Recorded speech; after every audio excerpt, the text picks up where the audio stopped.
the most unusual tarot tag I've done, in that it's the most spiritual tarot tag I've done.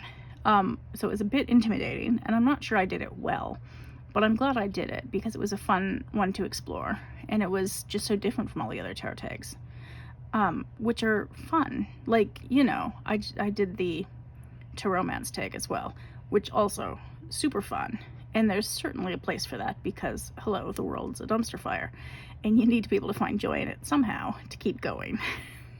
So I'm not, you know, criticizing any other tags, but this one was very unusual and so very intriguing. And then the video for books, I guess, would be the deck study one. So I made a couple about the Witch Sister deck study, and then the other Thoth RWS and literary tarot deck study, and I've been doing. So that's been keeping me busy. I'm on a deck studying break though, for the time being.